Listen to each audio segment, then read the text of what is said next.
साल 2015 आईआईटी मद्रास के एक छोटे से हॉस्टल रूम में एक लड़का रात भर कोडिंग कर रहा था। वो भी उसी सर्च इंजन का इस्तेमाल करता था जिसे पूरी दुनिया करती थी, गूगल। लेकिन उस समय किसी ने नहीं सोचा था कि एक दिन यही लड़का गूगल जैसे टेक जायंट को टक्कर देने वाला एआई बनाएगा। वो है CEO of Perplexity Aravind Srinivas.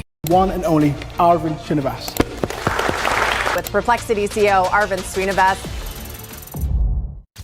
एक ऐसा सर्च इंजन जिसकी वैल्यूएशन कुछ ही सालों में $20 बिलियन तक पहुंच गई। लेकिन सवाल है, एक मिडिल क्लास लड़के ने आखिर ऐसा क्या किया कि उसकी कंपनी गूगल जैसे जायंट के लिए खतरा बन गई। अरविंद श्रीनिवास का जन्म चेन्नई के एक साधारण मिडिल क्लास परिवार में हुआ। स्कूल खत्म करने के बाद उन्होंने एडमिशन लिया आईआईटी मद्रास में। उन्हें इलेक्ट्रिकल इंजीनियरिंग ब्रांच मिली, जहां उनके कई दोस्त कॉलेज लाइफ और सोशल लाइफ एंजॉय कर रहे थे। वहीं अरविंद एक अलग चीज सीख रहे थे, मशीन को इंसानों की तरह सोचने के लिए कैसे सिखाया जाए। दिलचस्प बात यह है कि उस समय उन्हें मशीन लर्निंग का मतलब भी ठीक से नहीं पता था। फिर भी उन्होंने कॉलेज में हुए मशीन लर्निंग कंपटीशन में हिस्सा लिया और लगभग बिना तैयारी के वो प्रतियोगिता जीत ली। यही वो पल था जिसने उनकी जिंदगी की दिशा बदल दी। 2017 में अरविंद हायर स्टडी के लिए अमेरिका यूनिवर्सिटी ऑफ कैलिफोर्निया बेरकेले गए, जहां उन्होंने कंप्यूटर साइंस में पीएचडी की। इसी दौरान उन्हें मौका मिला दुनिया की सबसे बड़ी एआई लैब्स में काम करने का, जैसे open AI, Google brain, deep mind. यही उन्हें एक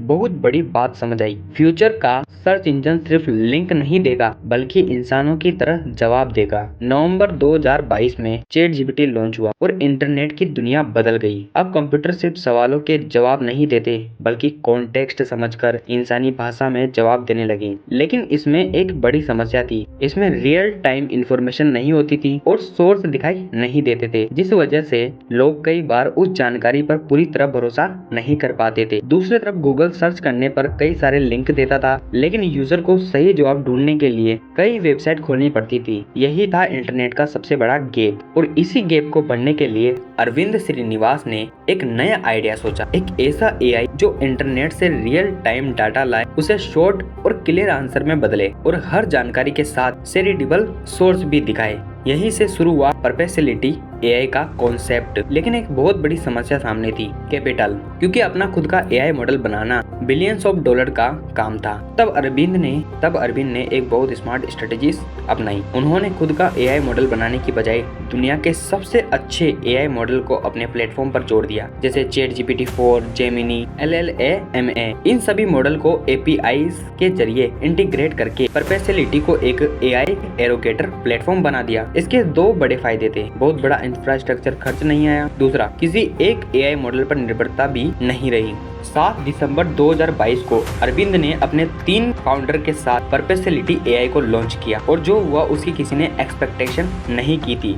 लॉन्च के तुरंत बाद इस प्लेटफॉर्म पर 3000 क्वेरीज पर डे आने लगी थी। कुछ ही मंथ में ये संख्या मिलियन तक पहुंच गई। सिर्फ एक साल में कंपनी ने 1000x ग्रोथ हासिल कर ली थी। इस तेज ग्रोथ को देखकर दुनिया के बड़े इन्वेस्टर भी जुड़ गए, जैसे एनवीडिया, जेफ बेजोस, सॉफ्टबैंक, और 2025 तक परप्लेक्सिटी की वैल्यूएशन $20 बिलियन तक पहुंच गई। आज इस प्लेटफॉर्म पर 30 मिलियन से ज्यादा सर्च रोज होते हैं। अब सबसे बड़ा सवाल है, क्या गूगल खुद ऐसा प्रोडक्ट नहीं बना सकता? असल में इसका जवाब उनके बिजनेस मॉडल में छिपा है। गूगल की अर्निंग एडवर्टाइजमेंट से होती है। अगर गूगल भी परप्लेक्सिटी जैसा डायरेक्ट आंसर इंजन बना दे तो लोग वेबसाइट पर क्लिक नहीं करेंगे और इससे एड रेवेन्यू कम होगा। दूसरी तरफ ओपन एआई, माइक्रोसॉफ्ट और एआई मॉडल की एपीआईज बेचकर बिलियंस ऑफ डॉलर कमाते हैं। अगर वे एक न्यूट्रल एआई इंटरफेस बना दे तो वे अपने ही कस्टमर के साथ कंपटीशन करने लगेंगे। आज अरविंद श्रीनिवास का विजन साफ है, फ्यूचर का सर्च इंजन नहीं बल्कि एआई आंसर इंजन होगा। यहाँ लोग सिर्फ सर्च नहीं करेंगे बल्कि समझेंगे, सीखेंगे और कंपेयर करेंगे। ये कहानी हमें एक